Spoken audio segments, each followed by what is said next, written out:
কেউ টাকা দিচ্ছে, কেউ সুন্দর স্ত্রী দিচ্ছে, কেউ বাড়ি দিচ্ছে, কেউ চাকরি দিচ্ছে, তাই এদেরকে ঘরে রেখে তাদের প্রণাম করছি। এইটুকুর মধ্যে আমাদের জীবনটাকে আমরা সীমাবদ্ধ করে রেখেছি। কিন্তু এর বাইরে আরেকটা জগৎ আছে, এর বাইরে আরেকটা উদ্দেশ্য আছে, যেটা আমার মুখ্য উদ্দেশ্য। এগুলো সব গৌণ উদ্দেশ্য। কারণ এই গৌণ উদ্দেশ্যগুলো আমরা এর আগে বহুবার আমাদের জীবনে আমরা পেয়েছি। ৮০ লক্ষ বিতর্জনী পরিভ্রমণ করেছি, আর এই উদ্দেশ্যগুলো সফল করবার চেষ্টা করেছি। যখন পাখি ছিলাম তখন গাছের পাতা দিয়ে সুন্দর একটা ঘর বানাবার চেষ্টা করেছিলাম না? তখনও আমার একটা স্ত্রী ছিল, তখনও আমার আহার করবার জন্য চিন্তা ভাবনা ছিল, তখনও আমার কি বলবো, যেগুলো আমরা এখন যে উদ্দেশ্যগুলো সফল করছি। ঠিক সকালবেলা উঠে আহারের জন্য কর্ম করতে চলে যেতাম। তাহলে এই উদ্দেশ্যগুলো কিন্তু আমরা জন্মান্তরে করে আসছি। এটা আমাদের আসল উদ্দেশ্য নয়। আসল উদ্দেশ্য কি জানি না। আমাদের আসল উদ্দেশ্যটা কি? কৃষ্ণ ভজন করা, কৃষ্ণ প্রেম লাভ করতে হবে আমাদের। কৃষ্ণ প্রেম যদি আমরা লাভ করতে পারি, তাহলে এই সমস্ত উদ্দেশ্যগুলো অনায়াসেই সফল হয়ে যাবে। কৃষ্ণ প্রেমটা কি লাভ করতে হবে। ১০০ টাকার একটা নোটের মতো, দেখেছেন তো ১০০ টাকার নোট? ওর মধ্যে কি আছে? না না, প্যাম্পাস। ১০০ টাকার নোটের মধ্যে কি থাকে? প্যাম্পাসে বাথরুম করবে না মনে হয়। ১০০ টাকার নোটের মধ্যে গান্ধীর ছবি থাকে? ৫০০ টাকার নোটে থাকে না? ২০০ টাকার নোটে থাকে না?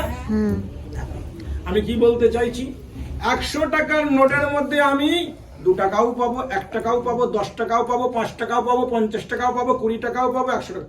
সকল উদ্দেশ্য আছে না ভেতরে? আছে না? ১০০ টাকার নোট ভাঙালে এগুলো পাবো না? তাই কৃষ্ণ প্রেম যদি আমরা লাভ করতে পারি, অনায়াসে এই উদ্দেশ্যগুলো সফল হয়ে যাবে, পূরণ হয়ে যাবে। হবে কিনা? তাই আমাদেরকে কৃষ্ণ প্রেম লাভ করতে হবে। সেটা কিভাবে সম্ভব? তো বাজারে পাওয়া যাবে না, যাবে কি? যে অমুক দোকানে পাওয়া যাচ্ছে, যাই ৫০০ টাকা দিলাম, ১ কিলো কিনে নিয়ে চলে আসলাম, হবে কি? হবে না। এটা কি করতে হবে? কিসের দ্বারা পাবো জানা আছে? কি দিলে?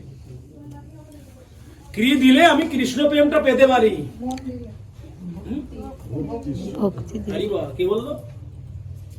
মাতাজি বললেন? কে বললো কথাটা? ভক্তি।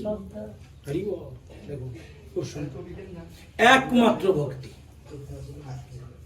ভক্তি ছাড়া কোনো কিছু দিয়ে আপনি প্রেমকে ক্রয় করতে পারবেন না। এতই দুর্মূল্য কৃষ্ণ প্রেম।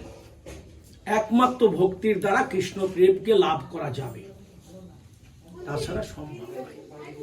আমরা দেখেছি না, দামোদর মাসে মা যশোদা কৃষ্ণকে বন্ধন করতে চেয়েছিল, কত দড়ি এনেছিল?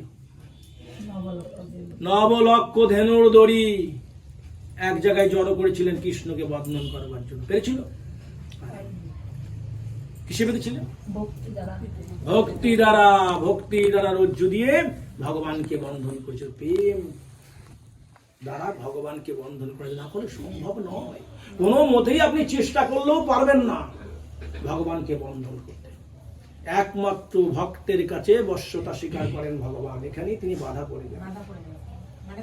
তাই ভগবান বলছে আমি সব দিই, ভক্তি আমি দিতে চাই না, কারণ ভক্তি দিলেই আমি ভক্তের কাছে বাধা পড়ে যাই। আর আমাদের কি উদ্দেশ্য? ভক্তকে বন্ধন করতে হবে, করতেই হবে। যে কোনো মূল্যে মানুষ জন্ম পেয়েছে, এই জন্মেই আমাকে ভগবানকে বন্ধন করতে হবে গৃহে। সেটা কিভাবে? যশোদা মা ধর্মস্বরূপ দেখিয়ে দিলেন। তার লীলার মাধ্যমে ভগবান আমাদেরকে শিক্ষা দিলেন, যশোদা মা, যে কি করে বন্ধন করা যায়। ঐকান্তিক প্রচেষ্টা থাকতে হবে। আমি ভগবানকে বন্ধন করবই। আছে সে প্রচেষ্টা আমাদের মধ্যে? আছে? প্রভু তখন তো যশোদা মা জানতো না যে শ্রীকৃষ্ণ ভগবান, সে তো জানতো আমার ছেলে, আমার ছেলেকে আমি বন্ধন করবো। দুষ্টামি করে, হ্যাঁ, মাখন চুরি করে খায়, এর জন্য সে বন্ধন করবে। কখন জানতে পারলো? যখন ব্রহ্মাণ্ড বিশ্ব ব্রহ্মাণ্ড দেখলো, দেখলো তখন। তাও তখনও তো নবলক্ষ ই ছিল ধেনু দিয়ে না। দড়ি দিয়ে বাঁধতে গিয়েও যশোদা জানতে পারেননি যেটা আমার ছেলে নয়। যখন বিশ্ব ব্রহ্মাণ্ড দেখলো, আমার তখন তো ছেলে ভুলিয়ে চুলের ফিতে দিয়েছিল বাঁধা না, যেত। কৃষ্ণ ভুলিয়ে দিয়েছিল তো। আমার ছেলেটাকে তো চুলের ফিতেটা দিয়ে প্রথম দড়ি দিয়ে বাঁধা যেত। কতটা থাকতে পারে পেট আমার ছেলে? যখন নবলক্ষ ধেনুর দড়ি জোগাড় হয়েও মা যশোদা বাঁধতে পারছে না, তখন কি মা যশোদা জানতে পারছেন না এটাকে আমার ছেলে? জানতে পারছে।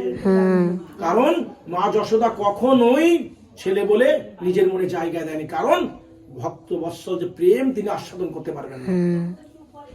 কখনোই তিনি ভগবান বলে স্বীকার করেননি, কারণ একটাই, যদি ভগবান বলে স্বীকার হয় তাহলে তার চরণে অর্পণ করলে হবে। তাহলে বাৎসল্য যে কৃষ্ণ প্রেম, সেটা ভগবানের সাথে কোনোদিনই মা যশোদা আস্বাদন করতে পারতেন না। তাই আমার সন্তান ভগবান শিক্ষায় আসলেন। তো এইবার একাধিক প্রচেষ্টা থাকতে হবে মা যশোদার মতো। আর আমাদের নাম হতে আসছি, প্রভুরা বলেছে আসছি, বাড়ি যাচ্ছি আবার ভুলে যাচ্ছি, যা তাই। প্রচেষ্টা আছে। যেখানে নামাট্য করলাম, যদি জিজ্ঞাসা করি মাতাজি আগের দিন আগামী বৃহস্পতিবার কার বাড়িতে হবে, কোনো প্রচেষ্টা নেই। কোনো সারা আছে? শঙ্কর বাবু তেল মাখিয়ে তেল মাখিয়ে মাতাজি নেন, মাতাজি নেন, মাতাজি নেন। দেখুন যেন বন্ধন করতে শঙ্কর বাবুই যাচ্ছে। আমাদের আর ইচ্ছা 10 বার ফোন করছে, 10 বার ফোন করছে। আসবে না, কি করে বন্ধন করবেন ভগবানকে? অসম্ভব। নাম অট্টর প্রতি শ্রদ্ধা থাকতে হবে, নামের প্রতি শ্রদ্ধা থাকতে হবে, বৈষ্ণবের প্রতি শ্রদ্ধা